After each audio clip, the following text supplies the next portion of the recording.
সুপ্রিয় দর্শক, শুরু হলো নিটল টাটা এসএটিভি সংলাপ। আপনাদের সঙ্গে আছি আমি জাহিদুর রহমান খান। দর্শক, এসএটিভির সাপ্তাহিক এই আয়োজনে আজকের আলোচ্য বিষয় রাজনীতিতে ভ্যাকসিন বিতর্ক। দর্শক, আজ আলোচনার জন্য আমার সঙ্গে স্টুডিওতে আছেন স্বাধীনতা চিকিৎসক পরিষদ সাচিপের মহাসচিব অধ্যাপক ডাক্তার এম এ আজিজ, জাতীয় পার্টির অতিরিক্ত মহাসচিব অ্যাডভোকেট রেজাউল ইসলাম ভুইয়া, সিপিবির সম্পাদক রুহিন হোসেন প্রিন্স এবং G9-এর সাধারণ সম্পাদক ডাক্তার শাখাওয়াত হোসেন সায়ন্ত। আপনাদের চারজনকে আমাদের আলোচনায় স্বাগত জানাচ্ছি। আলোচনার শুরুতেই আমি অধ্যাপক ডাক্তার এম এ আজিজ আপনার কাছে যেতে চাই। করোনা ভ্যাকসিন নিয়ে রাজনীতি যেমন উত্তপ্ত হয়েছে, তেমনি আমরা দেখলাম অনেক প্রতীক্ষার পর আজ ভারতের দেয়া উপহার হিসেবে 20 লাখ ডোজ ভ্যাকসিন আমাদের হাতে এসে পৌঁছেছে। মানে অনেকটা বলা যায় যে দেশে এলো ভ্যাকসিন। এই ভ্যাকসিন নিয়ে মানুষ কতটা আশাবাদী, বা ভ্যাকসিন করোনা প্রতিরোধে কতটা কার্যকর হবে, আর আমরা কেনই বা রাজনীতিতে এই বিতর্কটি আসলো? ধন্যবাদ আপনাকে। দর্শক শ্রোতাদের ধন্যবাদ। দেখুন, আজকে এটা খুশির দিন, সুসংবাদ। অনেক আলোচনা সমালোচনা, জল্পনা কল্পনা অবসান ঘটিয়ে অবশেষে প্রতীক্ষার দিন শেষ। আজকে ভ্যাকসিন আমাদের দেশে অলরেডি চলে এসেছে এবং ইতিমধ্যে ইপিআর স্টোর হাউসেও চলে গিয়েছে। এটা প্রমাণিত হলো যে আসলে সরকারের যে উদ্যোগ ছিল, এই ভারতের সরকারের সাথে যে আমাদের বন্ধুত্ব, সেই বন্ধুত্বের নিদর্শন স্বরূপই আসলে এই ভ্যাকসিন অগ্রিম উপহার হিসেবে 20 লাখ ভ্যাকসিন এসেছে। আমরা মনে করি যে এই ভ্যাকসিনের আসার মধ্য দিয়েই আমাদের পরবর্তী সময়ে যে ভ্যাকসিন আসবে, এতেও আর কোনো সন্দেহ নেই। এবং পাশাপাশি সরকার আমাদের আরও ভ্যাকসিনের চাহিদা আছে, কোভ্যাক্সেও আসবে, তারপরেও অতিরিক্ত আরও ভ্যাকসিন আমাদের লাগবে। সেই ব্যাপারেও সরকার ইতিমধ্যে ভারতের সেরাম ইনস্টিটিউটের সাথে যোগাযোগ রাখছে। আমরা মনে করি যে এই ভ্যাকসিন খুব দ্রুত প্রয়োগ হবে। এই আসার পরে 4-5 দিন এটা স্টোরেজে থাকবে বৈজ্ঞানিকভাবেই। সেটা পরবর্তী সময়ে 27 থেকে 29 তারিখের মধ্যে এটা কর্মীটোরা হাসপাতালে এটা প্রথম উদ্বোধন হবে। সেখানে 50 জন বিভিন্ন শ্রেণী পেশার মানুষ, 50 জনকে দেওয়া হবে। সেটা মাননীয় প্রধানমন্ত্রী উদ্বোধন করবে। পরবর্তী সময়ে পরের দিন পাইলট প্রজেক্ট হিসাবে ঢাকা শহরের 4টি হাসপাতালে পাইলটিং প্রজেক্ট হিসাবে সেটা আবার 500 জনের মধ্যে দেওয়া হবে। পরবর্তী সময়ে 1 সপ্তাহ পরে আবার সারা দেশে এটা বিভিন্ন হাসপাতাল ক্লিনিকে দেওয়া হবে। এই 1 সপ্তাহ এটা মনিটর করা হবে। সেই প্রক্রিয়ায় আমরা আশা করি যে এই ভ্যাকসিনের যে মানুষের একটা শঙ্কা ছিল, শঙ্কাটা দূর হয়ে যাবে। এবং এই ভ্যাকসিনের ব্যাপারে যখন ভ্যাকসিন প্রক্রিয়া শুরু হবে, সরকার ইতিমধ্যে অনেক ব্যাপক উদ্যোগ গ্রহণ করেছে প্রচারণার জন্য। 500 প্রতিক্রিয়া যাতে না হয় সেই ব্যবস্থা নিয়েছে। একটি ডিজিডি একটি গাইডলাইন তৈরি করেছে 500 প্রতিক্রিয়া যাতে না হয়, এবং এটা প্রত্যেকটি কেন্দ্রই থাকবে হাসপাতাল ক্লিনিক ওরিয়েন্টেড, যেখানে বেড আছে। কোনো 500 প্রতিক্রিয়া দেখা দিলে যেটা রোগী যাতে ভর্তি হতে পারে, সেখানে চিকিৎসার ব্যবস্থা থাকবে। এবং সারা দেশে আমাদের স্টোর হাউসগুলোও আমাদের সাফিসিয়েন্ট 700 স্টোর হাউস আছে। 42,000 আমাদের প্রশিক্ষিত প্রয়োগ যারা করবে কর্মী আছে। সুতরাং সেই প্রেক্ষাপটে আমরা মনে করি যে আমাদের সরকার প্রস্তুত, স্বাস্থ্য অধিদপ্তর প্রস্তুত। জনগণকে সেভাবে এগিয়ে আসতে হবে, সিভিল সোসাইটিও এগিয়ে আসতে হবে, যাতে কোনো গুজবে যাতে কোনো কান না দেয়। অনেকে আছে নীতিবাচক কথা বলে, সেইভাবেও কান দেওয়া যাবে না। এবং যদি আমরা জনগণের সব এগিয়ে আসে এবং যে অ্যাপসের মাধ্যমে, রেজিস্ট্রেশনের মাধ্যমে সুশৃঙ্খলভাবে দেওয়া হবে, যাদের অ্যাপসে রেজিস্ট্রেশন হবে তাদেরকে শুধু কেন্দ্রে আসবে। সুতরাং সেখানে কেন্দ্রেও ঝামেলা হওয়ার কোনো সুযোগ নাই। সুতরাং আমি মনে করি যে WHO গাইডলাইনের সঠিকভাবেই সরকার পদক্ষেপ কিন্তু আরেকটা বিষয় যে ভ্যাকসিন ব্যবস্থাপনা বা ভ্যাকসিন প্রয়োগের ক্ষেত্রে যে সুদক্ষ কর্মী দরকার বা তাদের যে প্রশিক্ষণ দরকার, সেটি কি পর্যাপ্ত ছিল কিনা? আর সাধারণ মানুষ কিন্তু এখনও জানে না যে কোথায় গিয়ে সে ভ্যাকসিন নেবে, বা ভ্যাকসিনের যদিও প্রয়োগের তারিখ ঘোষণা করেছেন মাননীয় স্বাস্থ্যমন্ত্রী, তিনি বলেছেন যে 8 ফেব্রুয়ারি থেকে এটি সারা দেশে শুরু হবে, কিন্তু কোন কেন্দ্রে, কোথায়, কাকে যেতে হবে, কিভাবে যেতে এটা হবে? আরো আজকে 21 তারিখ, 8ই ফেব্রুয়ারি আর একটা লম্বা সময়, এর ভিতরে সবই জানা যাবে। ডেফিনেটলি ভ্যাকসিন সেন্টার কোথায় থাকবে এটা জানানো হবে। কে কোন সেন্টারে ভ্যাকসিন দিবে, কে যাবে, সেটাও তাদেরকে মেসেজের মাধ্যমে জানানো হবে। এবং এই ভ্যাকসিনেশন যখন চলবে, প্রত্যেক দিন ভ্যাকসিন বুলেটিন থাকবে। এই কোথায় কি হচ্ছে, পার্শ্ববর্তী কোথায় কে যাবে, ইলেকট্রনিক প্রিন্ট মিডিয়াতে ভ্যাকসিন বুলেটিন যাবে সরকারের পক্ষ থেকে। সুতরাং এই জায়গাটায় কোনো ভুল বোঝাবুঝির কোনো সুযোগ থাকবে না। জি, ডাক্তার এম এ আজিজ, আপনার আরেকটা কাছে- জিনিস যেটা বললেন যে প্রশিক্ষিত, অলরেডি 42,000 আমাদের তো ইপিআই এর একটা সেট আপ আছে, আমাদের প্রশিক্ষিত কর্মীরা অলরেডি এই সেক্টরে কাজ করছে, এদেরকে আবারও ট্রেন করা হয়েছে, 42,000 তাদেরকে আবার ট্রেন করা হয়েছে।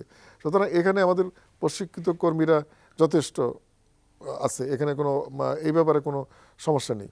জি, ডাক্তার এম এ আজিজ, আপনার কাছে আবার আসবো আমি।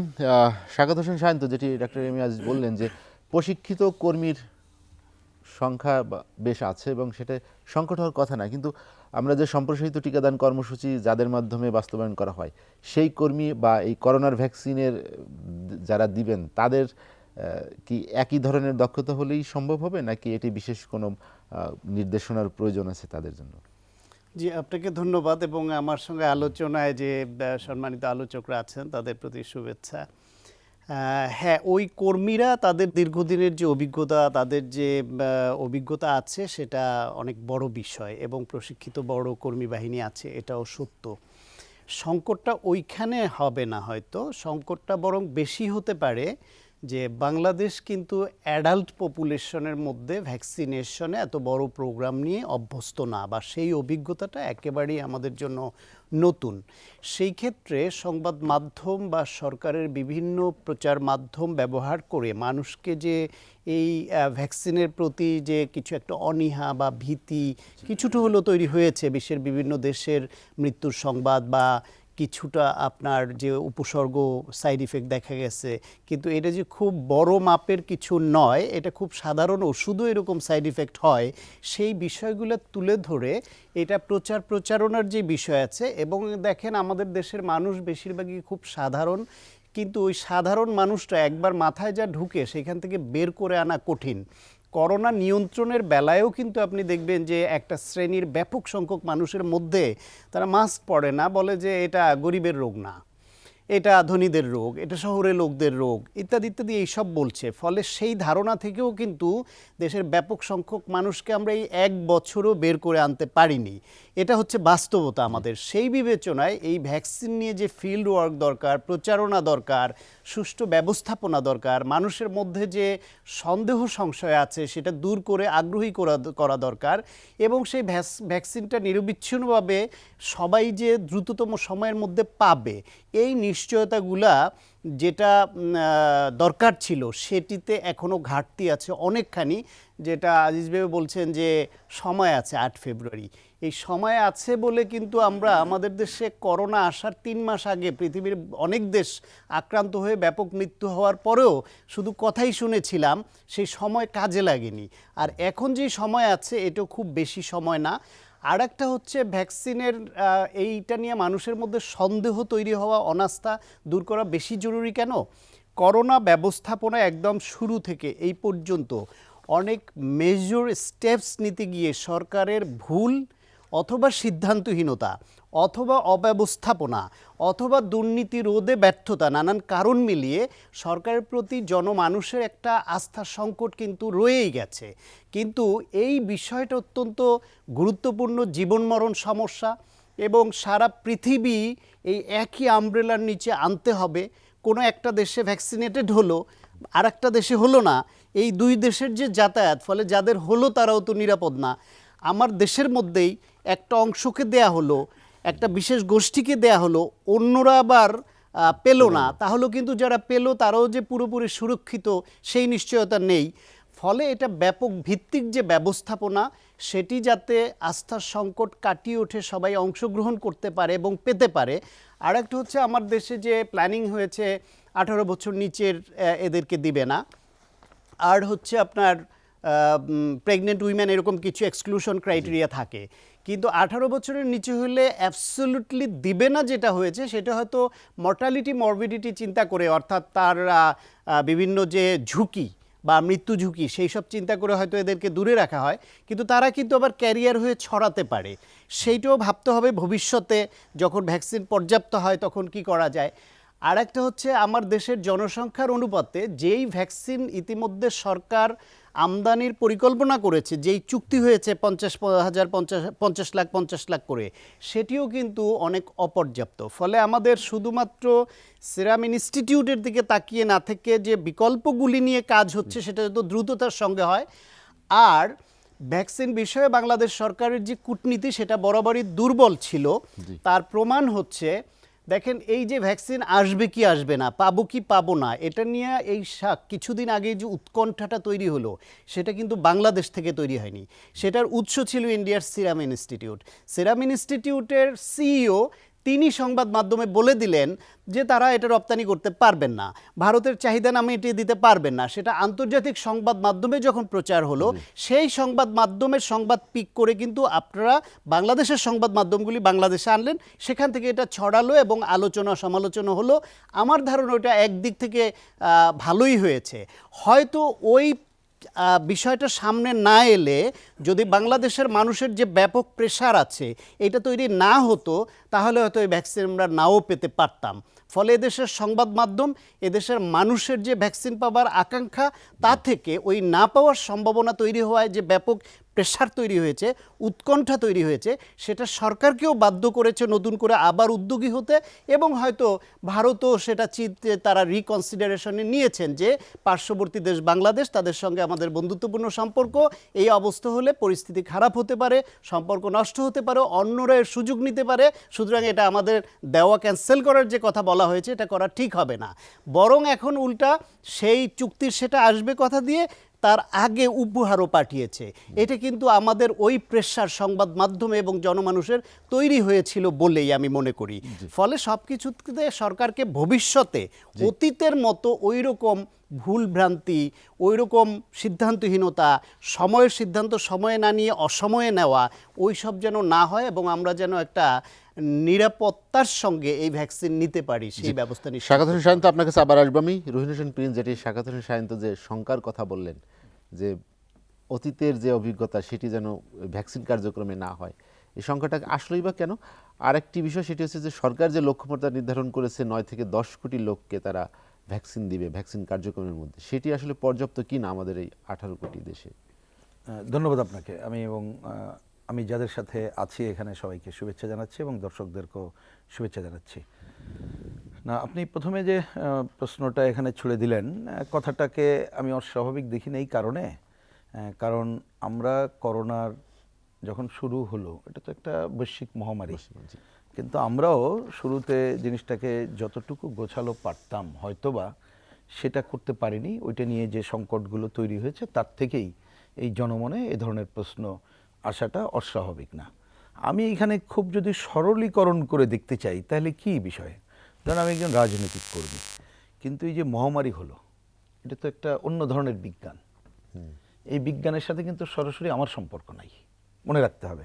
তাহলে এরকম একটা সংকটে যে কোনো সময় কাউকে তো নেতা মেনে আগাতে হয়।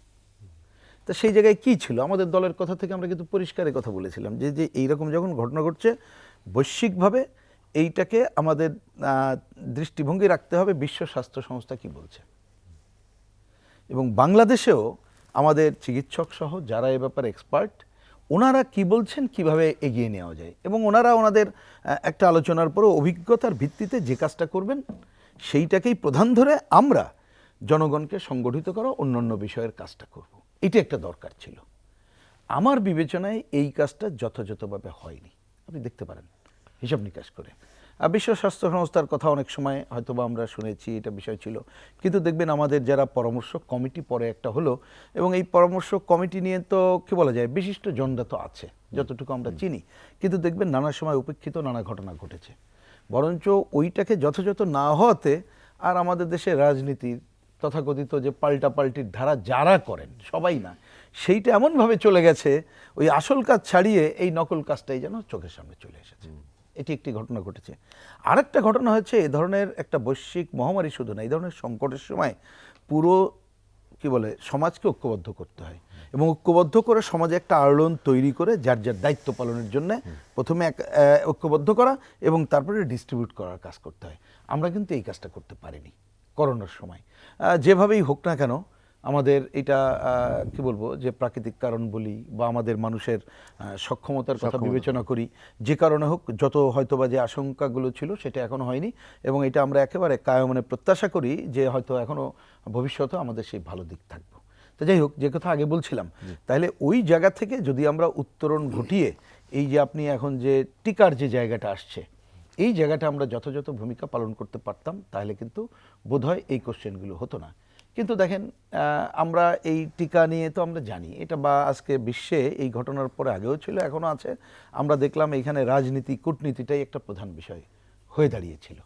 তাহলে সেই জায়গায়ও রাজনীতি কূটনীতির জায়গায় সেখানে দায়িত্বশীলতার আচরণ একটা ব্যাপার, কিন্তু অন্যান্য জায়গাগুলোতে যে স্বচ্ছতার সাথে সব কাজ করার যে দরকার ছিল, শুরুতে তার ব্যত্যয়টা কিন্তু আমাদের চোখের সামনে চলে আসলো, যেটা কি স্বাভাবিক, সরকার সরকারের মতো করবে।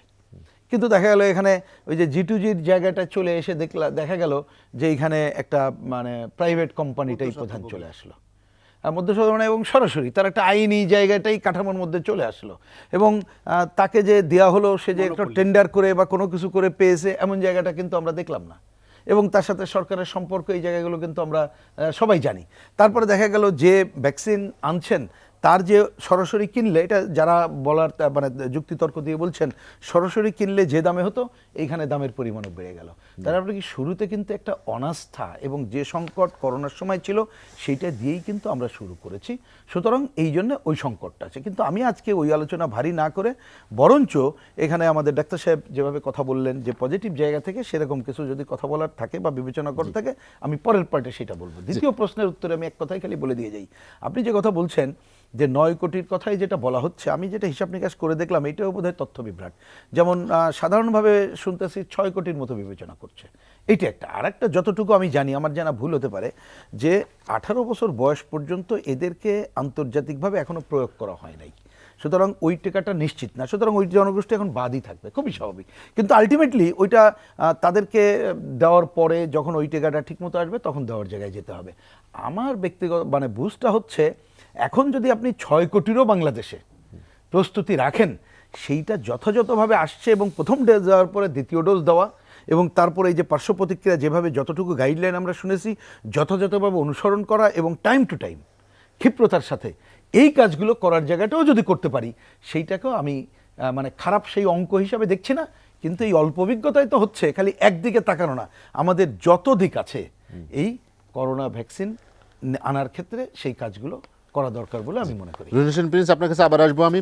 অ্যাডভোকেট মোহাম্মদ রেজাউল ইসলাম ভূঁইয়া, যেটি প্রিন্স ভাই বললেন যে তার ভিতরে একটি শঙ্কা যে আসলে ভ্যাকসিন কার্যক্রমের শুরুতেই আমরা অনেকটা এলোমেলো বা নানা ধরনের কথা, বিতর্ক এগুলো তৈরি হয়েছে। আসলে কি প্রস্তুতিটা কি কমই আছে নাকি যথার্থ? ধন্যবাদ আপনাকে, ধন্যবাদ আমার সহ আলোচকবৃন্দ এবং এসসিটিভির দর্শকবৃন্দ সবাইকে। মূলত 3 জন আলোচকের আলোচনা থেকে অনেক জিনিস কিন্তু চলে আসছে। বিশেষ করে ওনারা 2 জন যে উদ্বেগের কথা বলছে, এটা আমাদের আসছে এই কারণে যে এখন যদি সফলতার সাথে হয়, যেহেতু অতীতে করোনার সূচনার সময়টা আমাদের স্বাস্থ্য মন্ত্রণালয় সহ যারা এটার সাথে সংশ্লিষ্ট ছিল, তাদের কিছু ব্যর্থতা এখানে জড়িত ছিল, সেই কারণে উৎকণ্ঠাটা একটু বেশি হিসেবে কাজ করছে। আমরা একটা জিনিস পজিটিভলি দেখি করোনার ব্যাপারে, এটা হলো যে আমরা এখানে বসে মেসেজ দিলাম, জাতি কিন্তু মেসেজটা পাবে। যদি মেসেজটা কোনো কারণে নেগেটিভ হয়ে যায়, যেহেতু আমি বিশেষজ্ঞ না, তাহলে এইটা কিন্তু জাতি একটা নেগেটিভ মেসেজ এই জায়গার মধ্যে যাবে।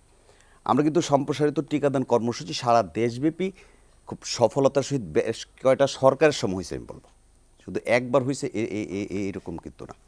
ওই যে কর্মী বাহিনীটা, এটাকে আমরা খাটো করে দেখার কোনো সুযোগ আছে বলে আমি মনে করি না। কারণ এইটা আমরা এরকমও দেখেছি যে একটা নির্ধারিত দিনে টিকাদান কর্মসূচি হয়েছে, ভ্যাকসিন প্রয়োগ করা হয়েছে, পরবর্তীতে রেল স্টেশন থেকে ধরে, বাস স্টেশন থেকে ধরে, স্টিমার, লঞ্চ, গার্ড যা আছে রাস্তাঘাটে পর্যন্ত ধরে ধরে বাচ্চাদেরকে দেওয়া হয়েছে। আজকে কিন্তু অ্যাডাল্টদের দেওয়া হচ্ছে, বড়দের করোনা দেওয়া হচ্ছে। তো ওই কর্মী বাহিনীটাকে যদি ভ্যাকসিনের যে খুব বেশি একটা হবে, পার্থক্য হবে প্রয়োগের ক্ষেত্রে, যে এটার জন্য অন্যরকম একটা নেবে, এইরকম কিছু আমরা এই পর্যন্ত যত আলোচনা বা ফিচার দেখলাম, এরকম কিছু আমার কাছে মনে হয়নি। তারপরও যেহেতু জিনিসটা নতুন, সেই হিসেবে আমাদের একটু সচেতন থাকা উচিত। তবে এই জিনিসটা আমি এইভাবে বলবো যে আমরা এই কার্যক্রমটা কিন্তু করোনার ক্ষেত্রে নতুন, কিন্তু টিকাদানের ক্ষেত্রে আমাদের সারা দেশব্যাপী যে কর্মসূচি আমরা পালন করছি বিভিন্নবার, মানে অসংখ্যবার, এইটা কিন্তু আমাদের নতুন না, এবং ওই টিকা সংরক্ষণের ক্ষেত্রে একটা ব্যাপারও কিন্তু আসছিল যে আমরা যে উপজেলা পর্যায়ে টিকাটা নেব, জেলা পর্যায়ে নেব বা মফস্বল এলাকা নেব, সেখানে টিকা রাখবো কোথায়, ইয়ে করবো কোথায়, এতটুকু কীভাবে হবে। এখন এইটা আমরা যদি এইভাবে বিবেচনা করি যে আমাদের কিন্তু স্থাপনাগুলো অলমোস্ট রয়ে গেছে, উপজেলা পর্যায় থেকে ধরে ইউনিয়ন পর্যায় পর্যন্ত এখন কমিউনিটি হাসপাতালগুলো রয়ে গেছে। সেখানে যদি সরকার যথাযথ ব্যবস্থা নেয়, এখন সরকার ব্যবস্থা নিল না, সেই ক্ষেত্রে উদ্বেগের ব্যাপার থাকে, সময় মতো নিল না, সেটা উৎকণ্ঠার ব্যাপার থাকতে পারে। কিন্তু সময় মতো যদি ব্যবস্থা নেয়, আমার বিশ্বাস যে এই করোনা ভ্যাকসিন কার্যকরীভাবে প্রয়োগ করার ক্ষেত্রে কোনো আমাদের সংশয় থাকার কোনো কারণ থাকবে না। প্রথমত হলো যে ভ্যাকসিনটা কত সময়ের মধ্যে আমাদের আসবে। এখন যেটা উপহার হিসেবে এসছে, পরবর্তী 50 লাখ করে আসলে এই যে টাইম ডিউরেশনটা, এবং আমরা যেই টিকাটা পাচ্ছি ইন্ডিয়ার থেকে, ভারত থেকে, সেই টিকাটা আসার পরবর্তীতে যে আমাদের টিকা কোত্থেকে আসবে, এবং 6 কোটি বলেন আর 10 কোটি বলেন, যেই সংখ্যাটাই বলেন, সেই সংখ্যাটা মানে 2 দফার যে দেওয়ার যে পরিমাণ সংখ্যা, সেই পরিমাণ ভ্যাকসিন আমরা যথাসময়ে পাচ্ছি কিনা বা একটা নির্ধারিত সময় পাচ্ছি কিনা। আপনি যদি দেখেন যে 21 সালের পরে 22 সাল পর্যন্ত আমরা টিকা দিতে থাকলাম, আর কোনো কারণে এই টিকার মেয়াদ কী হবে এটা কিন্তু এখন পর্যন্ত প্রমাণিত না। এটা 5 বছর মেয়াদি না আজীবন মেয়াদি নাকি স্বল্প মেয়াদি না দীর্ঘমেয়াদী, এটা এখন পর্যন্ত হয় না, কারণ এই সময়টা এখন আসেনি। তো এখন কোনো কারণে এটা 1 বছরের হলো বা 1.5 বছর হলো, আর আমরা সমস্ত জনগণকে টিকার আওতায় আনতে যদি 1.5 বছর সময় লেগে যায়, তাহলে ওই জায়গায় যিনি প্রথম টিকা নিলেন তাকে কিন্তু আবার দ্বিতীয়বার টিকার জন্য আরেকটা হবে। এই জিনিসটা আমরা এখনও পরিষ্কার বলতে পারতেছি না, কারণ এই টিকাটা মানে কোন পর্যায়ের হচ্ছে ভ্যাকসিনটা আমাকে শরীরে প্রয়োগ করার পরে কি হবে সেটার ব্যাপারে আমরা যেহেতু এখনও পরিষ্কার কিছু পাই নাই, কাজে এটা নিশ্চিতভাবে বলতে পারছি না। আর পার্শ্ব প্রতিক্রিয়া সহ অন্যান্য ব্যাপারে যে উৎকণ্ঠার কথা বলা হয়েছে, এইটা তো থাকতেই পারে, কারণ যেহেতু এটা নতুন একটা ভ্যাকসিন, এটা যে কোনো ভ্যাকসিনই 100 কার্যকর হয়েছে এরকম কিন্তু কোনো নিশ্চয়তা এখন পর্যন্ত আসে নাই। আমরা ছোটোকালে, আমার মনে আছে আমি স্কুলে পড়তাম, স্কুলের দরজা বন্ধ করে আমাদেরকে টিকা দেওয়া হয়েছিল তৎকালীন সময়, এই জায়গার মধ্যে একটা দিয়ে কঠিন টিকা, এবং পরবর্তী 3 দিন আমার এখন স্পষ্ট মনে আছে, 3 দিন আমার জ্বর ছিল, এবং এই জায়গাটা এক প্রকার ইনফেকশন হয়ে পচে গিয়েছিল। তো এইরকম টিকার ক্ষেত্রে এই জিনিসটা কিন্তু হতে পারে। সেই ক্ষেত্রে আমরা কি ব্যবস্থা নেব, বা এটা ওই পার্শ্ব প্রতিক্রিয়াটা মরণ ব্যাধির মতো হয় কিনা, বা পার্শ্ব প্রতিক্রিয়া দিয়ে সেটা মানুষের অন্য কোনো অঙ্গ প্রত্যঙ্গ বা সাইড এফেক্টটা কী পরিমাণ হয়, সেইটার জন্য আমরা মনে হয় যে সরকার তো ব্যবস্থা নিচ্ছে, আমরাও একটা সচেতনতা থাকতে হবে যে সরকার ব্যবস্থা নিলে সরকারি হাসপাতালে যেতে হবে, বা ওই নির্দিষ্ট জায়গায় গিয়ে আমি ভ্যাকসিন নেওয়ার পরে পার্শ্ব প্রতিক্রিয়ার চিকিৎসা করব, এটার বাইরেও কিন্তু আমারও একটা সচেতনতা থাকতে পারে। আমিও এটার জন্য অন্য কোনো জায়গায় যেতে পারি, কারণ বাংলাদেশের সরকারি হাসপাতালগুলোর চিকিৎসা নিয়ে যদি কথা বলতে হয়, তাহলে এইটার তো উৎকণ্ঠা আরও বেশি। সেখানে ভাইকে মনে করবার যে না, সেখানে ডাক্তার যতজন থাকার কথা অতজন ওইভাবে পদায়ন আমরা করতে পারছি না, আবার যারা আছে তারা নিয়মিত সেখানে ডিউটি করছে না, এটা অসংখ্য বিতর্কের ব্যাপার আছে। আমরা সেদিকে না গিয়ে আমরা শুধু এটুকুই বলবো যে আমাদের যে কর্মী বাহিনী আছে তাদেরকে দিয়ে, এবং এই সংশ্লিষ্ট ডাক্তার সহ যারা আছে তাদেরকে দিয়ে আমরা সফলতার সহিত এই করোনার ভ্যাকসিন এবং দ্রুত সময়ের মধ্যে সমস্ত জনগোষ্ঠীকে একটি করোনা ভ্যাকসিনের আওতায় এনে আমরা এই ভ্যাকসিনটা শেষ করব। অ্যাডভোকেট রেজাউল ইসলাম ভাই, আমরা একটা বিরতি নেব। দর্শক, নিটল টাটা এসএটিভি সংলাপে নিচ্ছে একটা বিরতি, ফিরবো শীঘ্রই, সঙ্গেই থাকুন।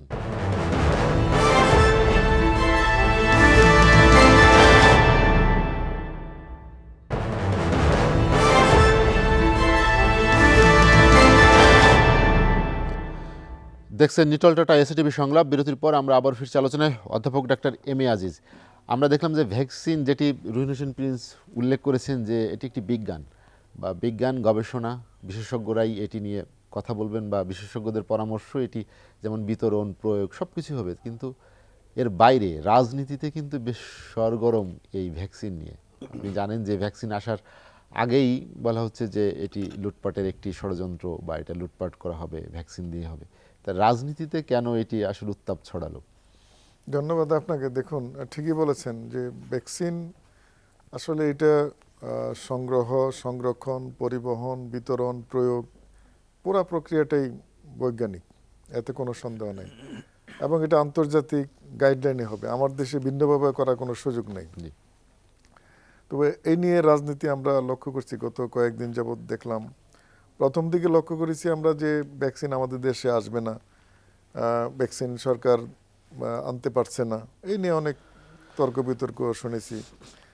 এই গত দুই একদিন যাবৎ দেখলাম আমরা যে একটি রাজনৈতিক দলের নেতৃবৃন্দ একজন বলছে, শীর্ষস্থানীয় নেতৃত্ব একজন বলছে যে এটা এই রাজনীতিবিদ এমপি মন্ত্রীদের আগে দেওয়া উচিত, আর একই দলের আরেকজন বলছে যে এই গরিব মানুষদের বঞ্চিত করা হচ্ছে, তাদেরকে দিয়ে আসলে তাদেরকে আগে প্রয়োগ করা হচ্ছে।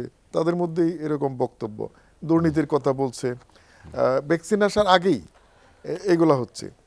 তো যাই হোক, এটা আমাদের দেশে হচ্ছে, মানে এটা আপনি ঠিকই বলেছেন। তবে এটা ঠিক যে আমরা যারা আলোচনা সমালোচনা করি, এটা গণতন্ত্রের ভিতর হইতেই পারে, কিন্তু আমাদের নিজেদের কনফিডেন্স থাকা উচিত।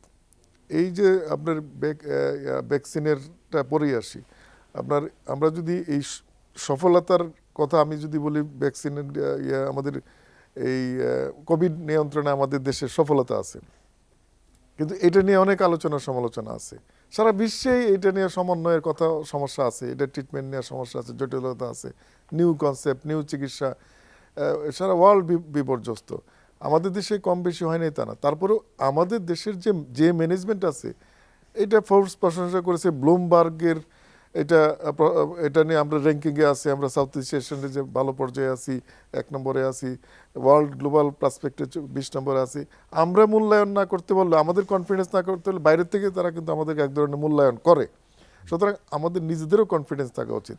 এই যে দেখেন, এই সেরাম ইনস্টিটিউটের ডক্টর যেটা বললেন, সায়ন্ত যেটা বললেন, যে সিও যে কথাটা বলল, সিও কিন্তু বলেছে যে কমার্শিয়ালি যারা মানে এক্সপোর্টের ক্ষেত্রে বলেছে সেটা, কিন্তু সরকারের সাথে আমাদের যে ত্রিপক্ষীয় চুক্তি হয়েছে, এই চুক্তি এটা তার কথার মধ্যে ছিল না। এবং পরের দিনই ওই দিনই বিকালে ইন্ডিয়ান পররাষ্ট্রমন্ত্রী, ইন্ডিয়ান পররাষ্ট্র সচিব, বাংলাদেশের পররাষ্ট্রমন্ত্রী, তারা কিন্তু এটা ক্লিয়ার করেছে। এবং আমাদের দেশের যে ভ্যাকসিন কোরেমটি, সেও কিন্তু ক্লিয়ার করেছে ব্যাপারটা। আর এই টাকার ব্যাপারটাও যেটা আলোচনা হয়, এটা কিন্তু G2 চুক্তি না, বাট এটা G2G চুক্তির চেয়েও খুব গুরুত্বপূর্ণ। কারণ ভ্যাকসিনকে 3 কোটি ভ্যাকসিন প্রাইভেটলি নিয়ে আসবে, এটা চিন্তার বাইরে। এটা গভর্নমেন্টের সাথে আলোচনা করে 2 দেশের প্রধানমন্ত্রী পর্যন্ত এটা আলোচনা করেছে, এবং পাশের দেশের মোদিও এক জায়গায় বলেছে যে বাংলাদেশকে ভ্যাকসিন দিচ্ছে। সুতরাং ইন্ডিয়ান গভর্নমেন্ট সেরাম ইনস্টিটিউট যে টাকায় কিনেছে, ঠিক সেম টাকায় কিনে আনার খরচটা শুধু এখানে গভর্নমেন্টের সুযোগটা নিয়েছে, এবং তারা ভ্যাকসিন একদম সেন্টারগুলোতে পৌঁছে দেবে। সুতরাং এই জায়গায় 1 পয়সাও লাভ হয় না। ইভেন এই ভ্যাকসিন ইন্ডিয়ার থেকে বাইরের দেশে যা কিনছে, তার চেয়ে কম বাংলাদেশ নিয়ে আসছে। এটা নিয়ে আমরা আলোচনা সমালোচনা করতে পারি। তবে একটা জিনিস আমি বলি, যে শঙ্কার কথা, উদ্বেগের কথা যেটা বলেছেন, সরকার কূটনৈতিকভাবে দুর্বল না, সরকার কূটনৈতিকভাবে শক্তিশালী, অর্থনৈতিকভাবে শক্তিশালী। তারা বিভিন্ন দেশে থার্ড ফেজে যে ভ্যাকসিনগুলো আছে, এবং নিজেদের দেশে যারা ট্রায়াল প্রয়োগ করছে, যেমন রাশিয়া, চীন, সেই সমস্ত দেশে কিন্তু সরকার যোগাযোগ করছে, এবং তাদের প্রযুক্তি এনে আমাদের দেশেও যাতে উৎপাদন করা যায়, সেই দিকেও কিন্তু লক্ষ্য রাখছে। সুতরাং সেইগুলো সরকার এই ব্যাপারে মানে কনফিডেন্সের সাথে আগাচ্ছে। সাইড ইফেক্ট নিয়ে, পার্শ্ব প্রতিক্রিয়া নিয়ে যে কথাটা বললেন আপনি, এটা আমি আগেও বলেছি যে সরকার সাইড ইফেক্টটা যাতে কম বেশি যাতে যদি হয়ও, সেটা প্রিভেন্ট করার জন্য হেলথ কমপ্লেক্স হাসপাতালগুলোতে সেন্টার করতেছে। আগে যেরকম টিকাদান কর্মসূচি যে কোনো জায়গায় সেন্টার, সেটা না, কিন্তু হাসপাতালে যেখানে অসুবিধা হলে ভর্তি করা যায়, বেড আছে, সেই সমস্ত চিকিৎসক থাকবে সেখানে। সুতরাং এবং দেওয়ার পর থেকে ইমিডিয়েট রিয়াকশন কিংবা সাইড ইফেক্ট থেকে পরবর্তী সময়ে সেকেন্ড ডোজ দেওয়া পর্যন্ত পুরো সময় কিন্তু মনিটর করবে, এবং টেলিমেডিসিনের মাধ্যমে তাদের সাথে যোগাযোগ রাখা হবে। সুতরাং সেই ব্যবস্থা কিন্তু সরকার আছে, এবং কোনো সমস্যা হলে চিকিৎসার দায়িত্ব সরকারের। সুতরাং এই জায়গাটায় আমার মনে হয় আমাদের কোনো কনফিডেন্সের অভাব থাকা উচিত না। তবে আমরা যারা টক শোতে কথা বলি, কিংবা সিভিল সোসাইটি, রাজনীতিবিদ যারা প্রতিনিধিত্ব করি, জনপ্রতিনিধি, তারা এই জিনিসগুলো আসলে জনগণের এইভাবে প্রচার করা উচিত, যেন জনগণ যাতে ভয় না পায়, ভীত না হয়, সেইভাবেই আচার ভ্যাকসিন আচরণে নেওয়ার ক্ষেত্রে যাতে কথাবার্তায় বলা আগ্রহী উচিত। হয়ে ওঠে। জি, পজিটিভ ভ্যাকসিন নেওয়ার ক্ষেত্রে যাতে তাদের আগ্রহটা বাড়ে। আগ্রহটা বাড়ে সেইভাবে পজিটিভ ওয়েতে কথা বলা উচিত, তাহলে সরকারকে সহযোগিতা। আপনি যদি সমালোচনাও করতে, সমালোচনা তো কোনো শেষ নাই। তাজমহলেরও সমালোচনা করে মানুষ, সুতরাং সেইভাবে করলে চলবে না। এটা একটা ভিন্ন জিনিস, এটা একটা অতিমারি মহামারী, সারা বিশ্ব বিপর্যস্ত। মানুষ এই ভ্যাকসিনেরটা প্রত্যাশা ছিল, সেটা হাতের কাছে পেয়েছে, প্রাপ্তিও আছে, সেই জায়গাটা মানুষকে উৎসাহ দেওয়া উচিত। জি, ডাক্তার এম এ আজিজ, আপনার কাছে আবার আসবো আমি। স্বাগত হোসেন সায়ন্ত, দুটি বিষয় যেখানে উল্লেখ করেছেন ডাক্তার এম এ আজিজ, একটি হচ্ছে যে ভ্যাকসিনের দাম বা দামের কথা যেটা বলা হলো, বিশেষ করে যেটি উপহার হিসেবে পেল সেটি কি মানুষ কিভাবে পাবে, এটি কি ফ্রিতে আসবে, বিনামূল্যে দিবে নাকি? আরেকটি বিষয় সেটি হচ্ছে যে আমাদের অবশ্যই ইতিবাচকভাবে প্রচার করা উচিত যাতে মানুষ আগ্রহ পায় ভ্যাকসিনের ক্ষেত্রে, কিন্তু বিতর্কটা আসলো কিভাবে পলিটিক্সে বা রাজনীতিতে? প্রথম কথা হলো, হ্যাঁ, সমালোচনা কিন্তু থাকতে হবে এবং থাকা মঙ্গলজনকও, তাতে ভুল ত্রুটি শুধরে নেওয়া যায়। কিন্তু সেই সমালোচনা, তাজমহলের সমালোচনা করা আর নিরোর সমালোচনা করা, রোম যখন পুড়ছিল নিরো তখন বাঁশি বাজাচ্ছিল, এই দুইটা সমালোচনা কিন্তু এক না। দুইটার সমালোচনার ধরন এবং প্রেক্ষাপটই ভিন্ন। আমাদের সমালোচনাটা এই জন্য যে সরকারের কাছ থেকে যেভাবেই হোক, যেভাবেই আসুক, তারা রাষ্ট্র পরিচালনার দায়িত্বে তো আছে, সুতরাং তাদের কাছ থেকে এই দেশের নাগরিক হিসেবে তো আমাদের চাওয়া আছে। সেই প্রত্যাশার কথাটাই আমরা সবসময় বলি, শুরু থেকেই বলে আসছি, কিন্তু যখন হোঁচট খাই আমরা, সে কারণে ভয়টা বেশি কাজ করে। আমাদের দেশে করোনার টেস্ট নিয়ে আমাদের যে চাওয়া ছিল সেটা প্রত্যাশিত মাপে হয়নি। আমাদের এইখানে যে জাল সার্টিফিকেট দিয়ে করোনার রেজাল্ট দেওয়া, সেটি নিয়ে আমাদের সমালোচনা ছিল। সেটি না করে দলীয় লোকদের মাধ্যমে ওইভাবে ভুয়া রিপোর্ট দিয়ে যে কেলেঙ্কারি করলো এবং আন্তর্জাতিকভাবে আমরা ছোট হলাম, সেটা সমালোচনার দরকার ছিল, সরকার কানে তুলেনি সেই সমালোচনাও। আমাদের স্বাস্থ্য ব্যবস্থায় যে অক্সিজেন ঘাটতির কারণে হাসপাতাল থেকে হাসপাতালে ঘুরে যে কিছু লোক মর্মান্তিক মৃত্যুবরণ করেছেন, সেটি আগে থেকে সতর্ক হলে রোধ করা যেত, সেই চাওয়াটাই কিন্তু আমাদের ছিল। সময় মতো করলে কিন্তু এই দুঃখজনক মৃত্যুগুলো হতো না। ফলে এই বিভিন্ন আমাদের ওই যে মুখ পোড়াতো, এখন এইরকম দেখলে একটু ভয় লাগে। এই ভ্যাকসিনের বেরলেও সমালোচনাটা ওই জন্য করছি যে সরকার বা রাষ্ট্র পরিচালকরা যেন এই অতীতের তাদের ভুলভ্রান্তি এবং এখনকার যে আমাদের প্রত্যাশা বা সমালোচনা, এটা মাথায় রেখে অন্তত এইটাকে ঠিকভাবে করেন।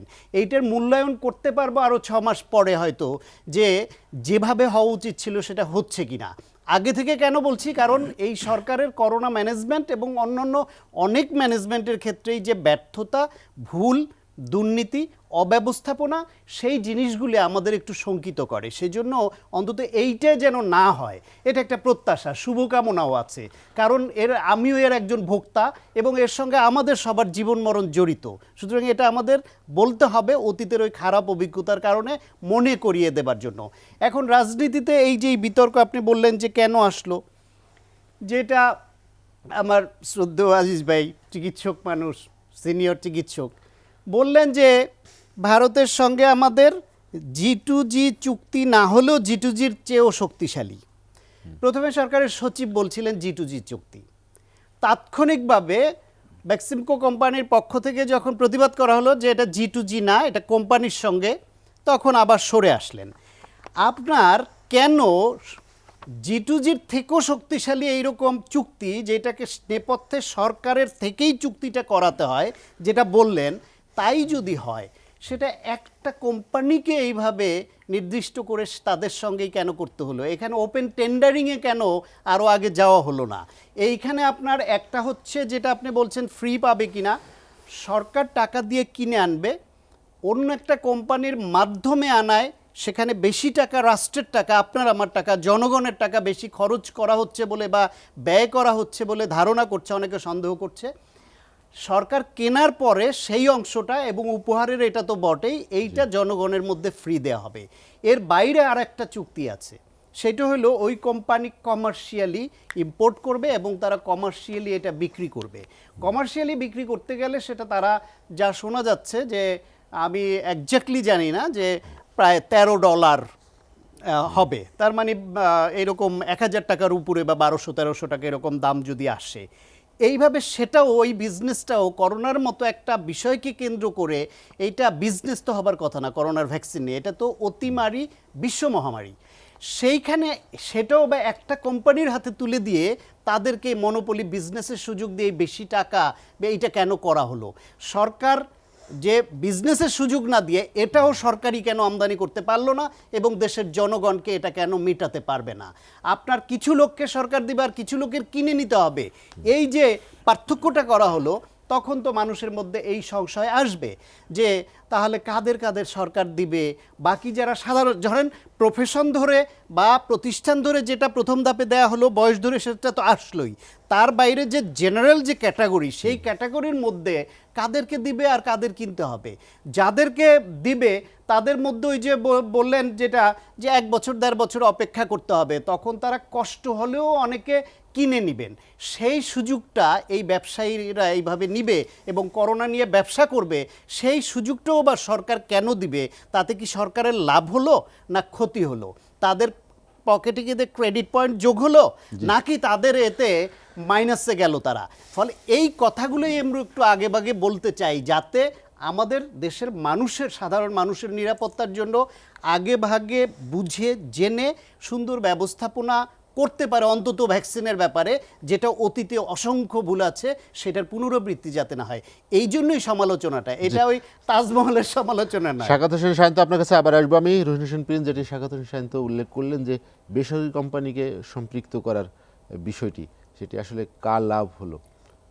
না, আমার তো মনে হয় আমি আলোচনার ওই সময় আমি বলেছিলাম যে এই ধরনের জায়গায় আমাদের প্রত্যাশা এবং দেখতে চাওয়া হচ্ছে সরকার সরাসরি কাজটা করবে, সেটা হয়নি।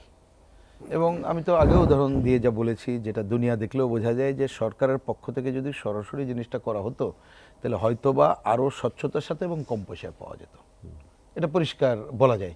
এবং দেখেন এখনও কিন্তু ধোঁয়াশা, ওই যে এটা তো কারেক্টই বলেছে সচিব, বলছে যে G2G, আবার এই কোম্পানি বলছে না এটা আমাদের।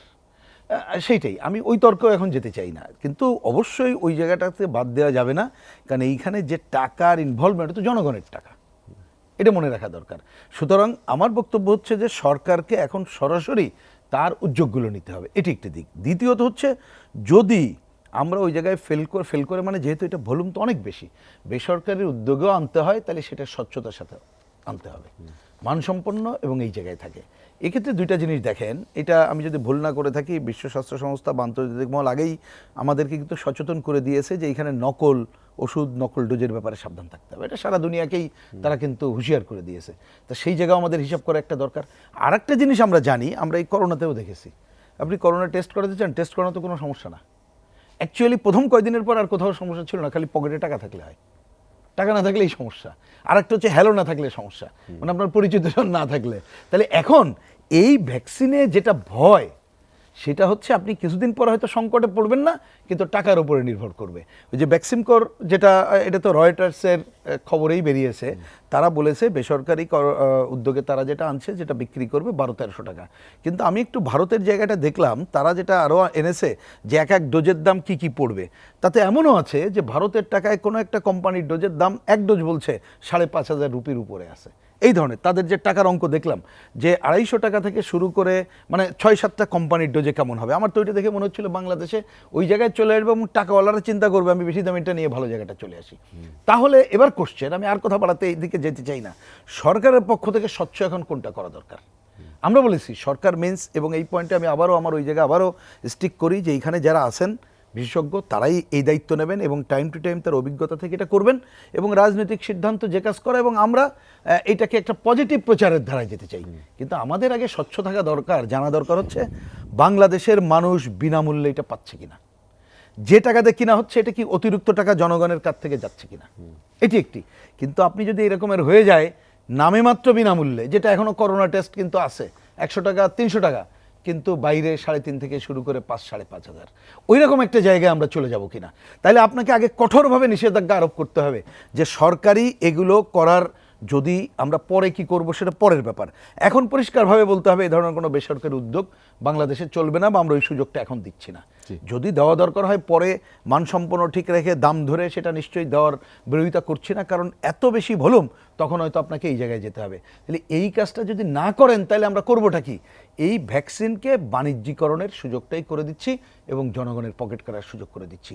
এই জায়গায় আমি এই কথাটা বলে রাখতে চাই, এটা মনে রাখা দরকার। আমি যেটা আগেরবার একটা সামাজিক আন্দোলনের কথাটা এই জন্য বলেছিলাম, দেখুন ভ্যাকসিন নিয়ে কিন্তু এখন বাংলাদেশের ব্যাপক মানুষকে আমরা সংযুক্ত করতে পারিনি যে তারা আগ্রহী হয়ে এই ভ্যাকসিনটা নেবে, কিন্তু এটা তো দরকার অবশ্যই আমাদের, কিন্তু ভবিষ্যতের জন্য দরকার। এবং মনে রাখা দরকার, এই কথাটা খুব গুরুত্বপূর্ণ, মার্চের পরে এই করোনার প্রকোপ বাংলাদেশে বাড়ার পরে আমাদের জীবিকা যারা মানে সেই গ্রামের কৃষক থেকে শুরু করে তারা কিন্তু মাঠে নেমে উৎপাদন ঠিক রেখেছিল, গার্মেন্টস শ্রমিক রেখেছিল, বিদেশের থেকে যারা টাকা পাঠায় রেখেছিল বলে আমরা কিন্তু আজকে অর্থনীতির বড়াই করছি। সুতরাং ওই মানুষগুলোকে নিশ্চয়তা বিধান করে তাদের কাছে বিনামূল্যে পৌঁছানোর কাজে যদি আপনি একটা সামাজিক আন্দোলনের ধারায় না নিয়ে যেতে পারেন, তাহলে আমার কিছুটা কিন্তু সংশয়ের জায়গা থেকে যাচ্ছে যে আসলে ওই মানুষগুলো ঠিকমতো পারবে কিনা।